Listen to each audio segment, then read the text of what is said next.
Netizen, netizen.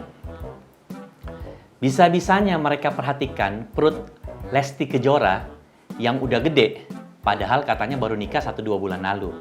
Mau tahu kelanjutannya? Setelah bumper berikut ini ya.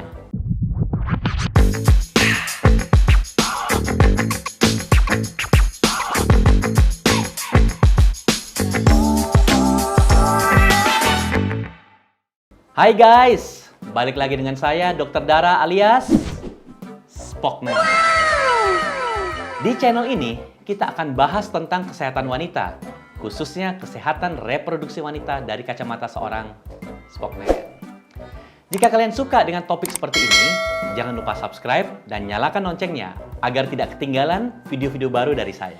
Jadi awalnya nih guys, ada netizen yang ngomentarin, kok perut Lesti Kejora udah gede kayak orang hamil? Padahal dia kan baru menikah, belum lama. Jadi baru 1-2 bulan menikah.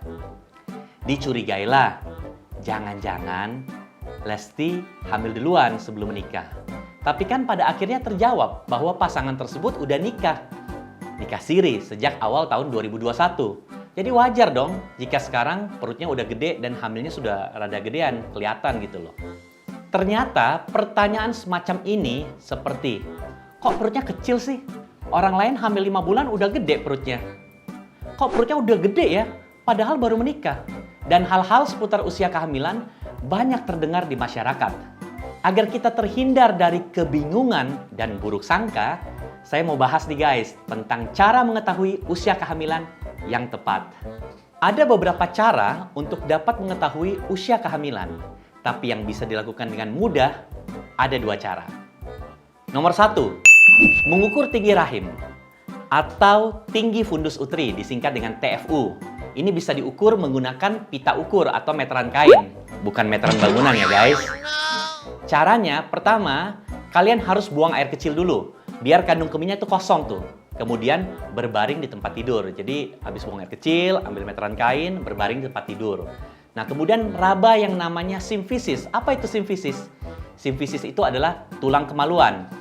Jadi guys, di sekitar rambut pubis atau area kemaluan, kalian coba raba deh. Kalian tekan-tekan, ada yang keras. Yang keras itu adalah tulang simfisis atau tulang kemaluan. Nah, taruh si meteran ini persis di situ angka 0-nya. Kemudian ditarik ke atas nih guys. Sampai mana? Sampai puncak rahim. Jadi raba dulu nih puncak rahimnya. Ditaruh di seperti itu. Nah, kita tahu tuh berapa senti dia, mulai 20 senti, 25 senti, 30 senti. Kemudian, tinggi fundus uteri ini atau TFU ini, kalau kita udah dapat angkanya berapa senti, dibagi dengan 3,5. Nah, hasilnya itu adalah kurang lebih usia kehamilan dalam hitungan bulan. Misalnya nih, TFU-nya 20 cm, dibagi 3,5, kan hasilnya kurang lebih 5,71. Nah, itu setara dengan hamil 5 bulan. Jika TFU-nya 26 cm, dibagi 3,5, itu kan kurang lebih 7,4. Setara dengan hamil 7 bulan. Nah, kalau TFU-nya lebih gede lagi, 33 cm contohnya. Dibagi 3,5 kan kurang lebih sekitar 9,4. Jadi setara dengan hamil 9 bulan.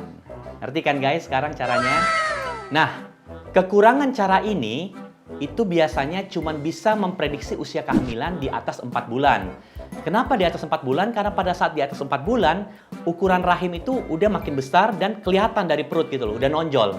Jadi kalau umpamanya rahimnya masih kecil, perutnya masih kecil banget, kita nggak bisa pakai cara ini. Jadi ini biasanya efektifnya 4 atau 5 bulan lebih lah, ketika rahim sudah semakin membesar.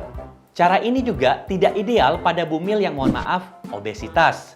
Sehingga sulit mengukur karena lemak perut yang terlalu tebal. Jadi biasanya memang harus tenaga yang berpengalaman ya. Dia tahu tebal apa perutnya, ditekan-tekan, baru dapat tinggi fundusnya. Tetapi kalau orang awam kadang-kadang tuh suka salah. Karena ketipu apa? Ketipu sama lemak yang tebal di perutnya. Jadi seakan-akan rahimnya udah gede, padahal itu adalah lemaknya. Dan terakhir, cara ini tidak ideal untuk bumil yang disertai dengan adanya tumor rahim atau miom. Kenapa? Karena aja bisa ketipu juga. Jadi disangka nih rahimnya udah gede, contohnya 30 cm, ternyata rahimnya masih kecil tapi miomnya ada ukurannya sekitar 8 cm. Jadi rahimnya kelihatan lebih tinggi.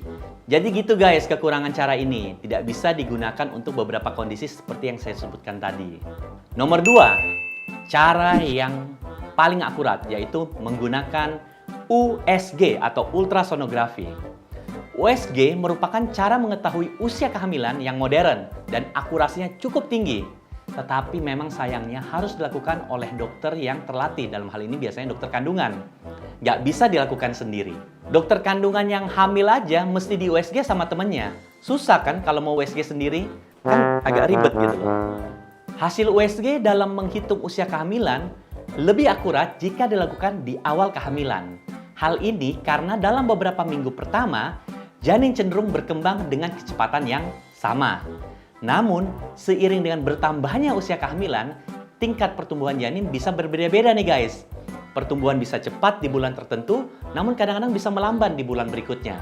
Makanya, penting melakukan pemeriksaan USG secara rutin.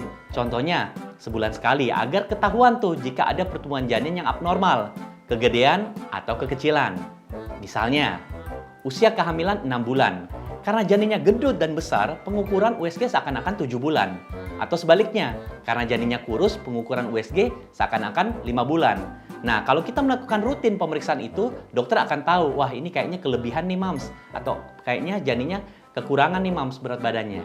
Pemeriksaan USG yang dilakukan di trimester akhir kehamilan, biasanya itu kehamilan 9 bulan atau lebih ya, itu memang tidak ditujukan untuk menentukan usia janin lagi, melainkan untuk memantau apakah janin tumbuh dengan baik. Jadi yang dinilai itu kondisi air ketuban, plasenta, dan juga denyut jantung janin. Gitu guys. Jadi guys, kita nih nggak bisa terlalu gampang menjudge seseorang, wah dia hamil udah berapa bulan, nggak bisa seperti itu. Karena kehamilan walaupun bisa kita lihat dari lingkar perutnya, kan kita nggak ngukur tinggi fundusnya. Kita nggak hitung bagi 3,5 itu berapa bulan, karena beda-beda. Itu pun ada orang yang kalau dia berdiri rahimnya rada ke depan, jadi kelihatan lebih nonjol. Ada yang nggak seperti itu. Dan lagi, seperti yang saya bilang, pemeriksaan yang bisa dilakukan sendiri, seperti pengukuran tinggi fundus uteri yang dibagi 3,5 tadi itu kan memang tidak terlalu akurat.